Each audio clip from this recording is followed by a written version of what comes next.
पहला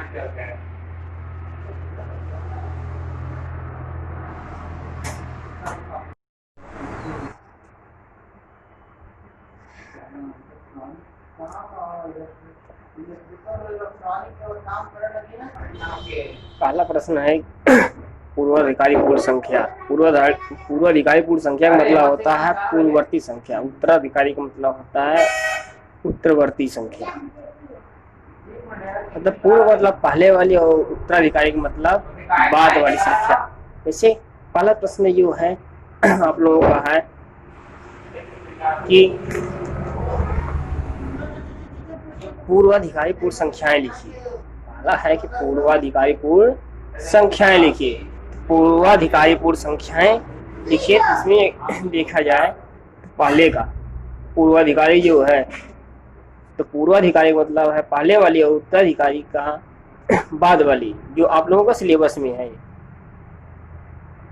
देखिए पूर्वाधिकारी कैसे सॉल्व करते हैं। पूर्वाधिकारी सॉल्व करने के लिए क्या करेंगे, जैसे पहला क्वेश्चन क्या है आपका कि 94001 का पूर्वाधिकारी बताना। 94001 का पूर्वाधिकारी क्या होगा कि जब भी हमको इसका पूर्वाधिकारी बताना हो, पूर्वाधिकारी का मतलब होता है कि इसके पहले वाली का आप जब इसको सॉल्व करेंगे तो 94001 -1 करेंगे, इसको -1 करेंगे तो आपका जो वैल्यू इसकी हो जाएगी 94000। मतलब आप ये सॉल्व करेंगे तो आपका हो जाएगा 94000। जैसे एक तो ये आपका पूर्वाधिकारी का हो गया। अब अगर उत्तराधिकारी को लिया जाए, उत्तराधिकारी का मतलब बाद वाली। जैसे आपका कोई संख्या है 104, अब इसका उत्तराधिकारी बताना है। तो अगर उत्तराधिकारी बताना है तो उत्तराधिकारी इसका क्या होगा, उत्तराधिकारी जब 20 का निकालेंगे तो हम क्या करेंगे, इसमें 1 को ऐड कर देंगे, जो इसकी वैल्यू होगी 105 हो जाएगी। इसकी वैल्यू जो हो जाएगी 105 हो जाएगी। अब उसी तरह से कहा जाए कि अंकों, कुछ अंक जैसे आपके दे दिए जाए 0 1 2 3, 0 1 2 3। अब 0 1 2 3 का प्रयोग करके क्या करना है, 6 अंक की सबसे छोटी संख्या लिखनी है। मतलब 6 अंक की सबसे छोटी संख्या होनी चाहिए। इसमें संख्याओं को दोहरा भी सकते हैं, इसमें कोई ये नहीं कहा गया कि संख्याओं को नहीं दोहराना है। इसमें संख्याओं को दोहरा कर ही पूरा करेंगे कि हमारी 6 अंक की सबसे छोटी संख्या कौन सी होगी। तो 6 अंक की सबसे छोटी संख्या का देखना है। 6 अंक की सबसे छोटी संख्या तो जनरल सी एकदम आसान सी है। इतना ध्यान दीजिएगा कि जब भी 6 अंकी बोला जाए लिखने के लिए, 6 अंकी का मतलब होता है कि इसमें हम जीरो को अगर देखेंगे तो जीरो के यहाँ अगर हम जीरो अगर हम पहले मान लीजिए हम 0 0 0 0 0 1 लिखे तो ये आपकी 6 अंकी नहीं है, ये आपका 1 अंक की संख्या है। 6 अंक की संख्या कब होगी, जब हम पहले कोई पूर्ण संख्या लिखें, पूर्ण संख्या के बाद तब हम जीरो लगाकर कोई अन्य संख्या अगर हम राइट करते हैं, लिखते हैं, तब वो हमारा 6 अंक का जो है संख्या कंप्लीट होगा। जैसे अगर हमको इसका 6 अंक देखना है तो 6 अंक की इसकी संख्या हो जाएगी 1 0 0 0 2 3। अब देखिए 6 अंक की सबसे छोटी संख्या हो गई, क्योंकि हम 1 पूर्ण संख्या है, इसके बाद हम 0 लगाए हैं, फिर 2 एंड 3 लगाए लिखे हैं। तो जब भी इसकी हम 6 अंक की सबसे छोटी संख्या हमको देखनी है तो 6 अंक की सबसे छोटी संख्या हो जाएगी 1 0 0 0 2 3 होगी।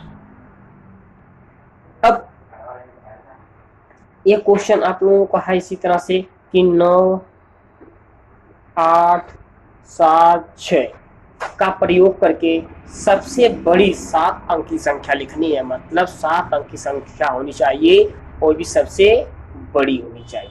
ये आप लोग खुद इसको सॉल्व करेंगे। अब उत्तरावर्ती और पूर्ववर्ती बता दिए हैं। इससे क्वेश्चन आपका कितनी पूर्ण संख्या है, एक क्वेश्चन आप लोगों को यहाँ पर दिए हैं कि कितनी पूर्ण संख्या है। तो पूर्ण संख्याएं कितनी है, पहला क्वेश्चन 5 से बड़े लेकिन 9 से छोटे होने चाहिए। 5 से बड़े होने चाहिए और 9 से छोटे होने चाहिए, तो 5 से बड़ी और 9 से छोटी कितनी पूर्ण संख्याएं हो सकती हैं? अगर ये देखना है तो 5 से बड़ी और 9 से छोटी पूर्ण संख्याएं अगर देखनी है तो देखिए कैसे सॉल्व करेंगे। 5 से बड़ी तो मतलब 5 से बड़ी और 9 से क्या करनी है, छोटी लिखनी है। तो 5 से बड़ी आपकी हो जाएगी 6, 7, 8। अब देखिए 6, 7, 8 तो ये आपका आंसर हो गया 6, 7, 8, क्योंकि 5 से बड़ी 6 हो गया, 7 हो गया, 8 हो गया और 9 से ये सब क्या हो गए, छोटे हो गए। 5 से बड़ी हो गई, 9 से छोटी हो गई।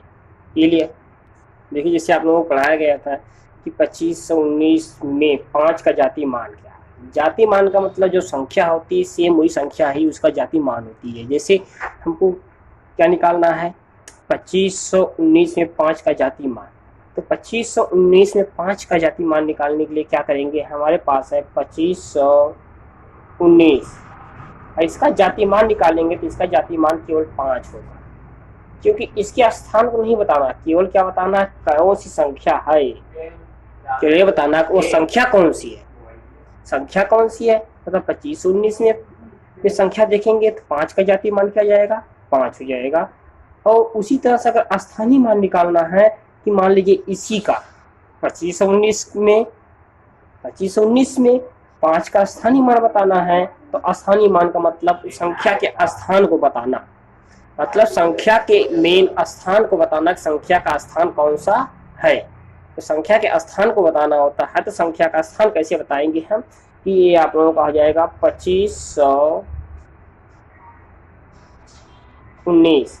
अब इसके स्थान को बताना है तो स्थान क्या होता है, मान लीजिए इसमें 5 का स्थानीय मान है, 5 है, किस स्थान पे है अगर देखेंगे तो इकाई, दहाई, सैकड़े पर है। किस स्थान पे है, सैकड़े पर है, क्योंकि जब भी देखेंगे कि हमारे किस स्थान पे है, इकाई, दहाई, सैकड़े पे है। सैकड़े मतलब 100, 100 में आके 2 जीरो होते हैं तो 2 जीरो, इतना ध्यान देना है। ये आपका जनरली हो गया इकाई, दहाई, सैकड़ा। सैकड़े का मतलब 100, 100 में 2 जीरो होते हैं, इसलिए इसमें हम 2 जीरो लगा देंगे तो आपका हो जाएगा 5। ठीक। अब कुछ प्रश्न है जो आप लोगों को सॉल्व नहीं किए हैं, वो आप लोगों को स्वयं सॉल्व करना है। कि कुछ प्रश्न है, जैसे आपका पहला प्रश्न है पूर्वाधिकारी पूर्ण संख्या लिखिए। इसमें एक आप लोगों को बता दिए हैं पूर्वाधिकारी का मतलब पहले वाली संख्या, इसको आप लोग सॉल्व कर लीजिएगा जो बचे हैं। इसमें प्रश्न है दूसरा आपका है उत्तराधिकारी पूर्ण संख्या लिखिए। उत्तराधिकारी पूर्ण संख्या लिखिए। उत्तराधिकारी में क्या करना है, एक प्रश्न हम सॉल्व किए हैं और जो बचे हैं उसको आप लोग सॉल्व कर लीजिएगा। अब जो तीसरे को हम सॉल्व कर दिए हैं, क्योंकि है जैसे अंकों 0, 1, 2, 3 का प्रयोग करके सबसे छोटी 6 अंक की संख्या लिखें। ये तो हम आप लोगों को सॉल्व करके दिखाई दिए हैं। अंकों 9, 8, 7 और 6 का प्रयोग करके सबसे बड़ी 7 अंक की संख्या लिखें। ये आप लोगों को स्वयं सॉल्व करना है। फिर आगे है 4 अंक की सबसे बड़ी संख्या का उत्तराधिकारी और 7 अंक की सबसे छोटी संख्या का पूर्वाधिकारी लिखें। ये हम आप लोगों को पहले 2 क्वेश्चन बता चुके हैं, उत्तराधिकारी और पूर्वाधिकारी सॉल्व करना। इसके बाद है कितनी पूर्ण संख्या है, मतलब 5 से बड़े 9 लेकिन 9 से छोटे, ये आप लोगों को हम सॉल्व कर चुके हैं। बचा 4 से छोटे, इसको आप लोगों को खुद सॉल्व करना है। फिर आपका है जाति मान और स्थानीय मान बता दिया गया है, जिसमें 7वां क्वेश्चन में जाति और स्थानीय मान दोनों निकाल कर बता दिए हैं। 8वां आप लोगों को स्वयं सॉल्व करना है। Okay, thank you.